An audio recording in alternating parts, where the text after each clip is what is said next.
मी उल्का उद्धव पटवर्धन उल्काच किचनमध्ये आपणा सर्वांचं स्वागत आहे। मी आज आपल्याला लाल भोपळ्याची खमंग अशी भाजी करून दाखवणार आहे। या भाजीचं साहित्य आणि कृती मी तुम्हाला दाखवते। आपल्या किचनमध्ये छानपैकी अशी लाल भोपळ्याची खमंग भाजी करणार आहोत। हा बघा, हा लाल भोपळा आहे बाजारातून आणलेला आणि अगदी तयार भोपळा आहे आणि याची मी आज तुम्हाला खमंग अशी भाजी करून दाखवणार आहे। त्याचं साहित्य तुम्हाला दाखवते। हे प्रथम भोपळा, त्यानंतर हे फोडणीसाठी तेल आहे, मोहरी, त्याला मेथी दाणा अतिशय आवश्यक असतो। मेथी दाणा आणि सुकी मिरची ही आवश्यक आहे।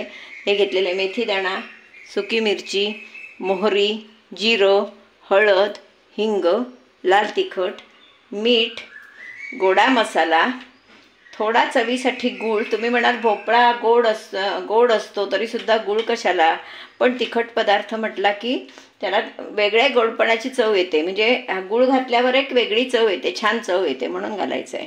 त्यानंतर खोबरं, कोथिंबीर आणि मीठ एवढं याचं साहित्य आहे। आता मी प्रथम काय करणार आहे तर प्रथम आधी तुम्हाला भोपळा चिरून दाखवणार आहे आणि भोपळा चिरून झाला की मग आपण पुढे बघूया काय करायचं। मी पुढे कशी कृती करायची ती तुम्हाला दाखवते। या भोपळ्याच्या भाजीला पाणी लावायची जरूर नसते, तो आपणच शिजला जातो।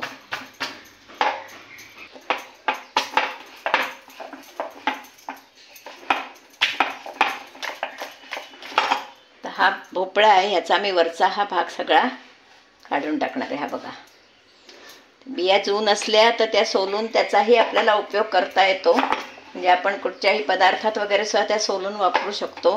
त्याचा खरवसही करतात, भोपळ्याच्या बियांचा खरवसही करतात। त्या बिया पण भरपूर हव्यात, त्याला खटपट आहे सोलणं वगैरे, पण त्याचा खरवसही करतात, तोही मी एकदा दाखवीन तुम्हाला करून।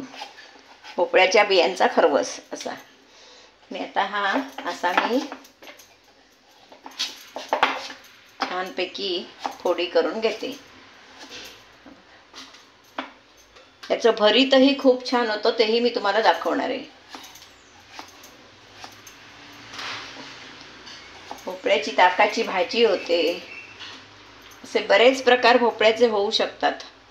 असं मी आता फोडी काढून घेते आणि मग पुढची कृती तुम्हाला दाखवते। आता आपला भोपळा चिरून झालेला आहे। मी कढई तापत ठेवली आहे, त्यामध्ये तेल घातलं आहे, मोहरी घातली आहे, मेथी दाणा घातलेला आहे, जिरं घातलं आहे, हिंग घातलं आहे आणि आता मी त्याच्यावर भाजी फोडणीला टाकली आहे। आता यामध्ये आपण तिखट, मीठ, गूळ सगळं घालून घेतलेलं आहे।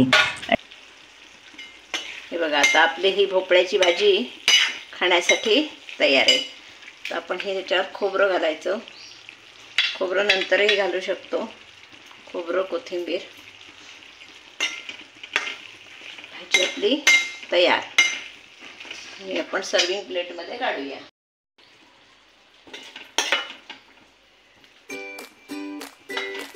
छान झाले बघा, भोपळा पण चांगला होता।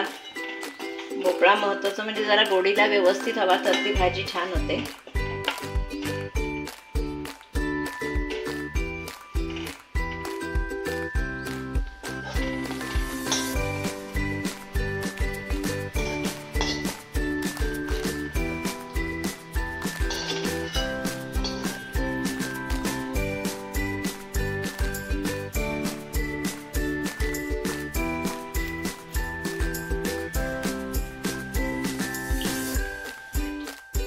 ही आपली भोपळ्याची खमंग भाजी खाण्यासाठी तयार आहे। या भाज्यामध्ये विविध प्रकार करता येतात, मी तुम्हाला ते दाखवणार आहे। त्यामध्ये आपण ओली मिरची घालून करू शकतो, उपवासाची तुपाची फोडणी देऊन करू शकतो, ताकाची करू शकतो, असे बरेच प्रकार यामध्ये करता येतात। त्याच्यामुळे ते प्रकारही मी तुम्हाला भाजी, गवार भोपळा भाजी होते तीही मी दाखवणार तुम्हाला करून। अशी ही माझी भाजी मी कशी केली आहे तर तुम्ही माझा व्हिडिओ पूर्णपणे बघा आणि माझा व्हिडिओ जर तुम्हाला आवडला तर लाईक करा, शेअर करा, सबस्क्राईब करा, बेल आयकॉन बटन दाबायला विसरू नका।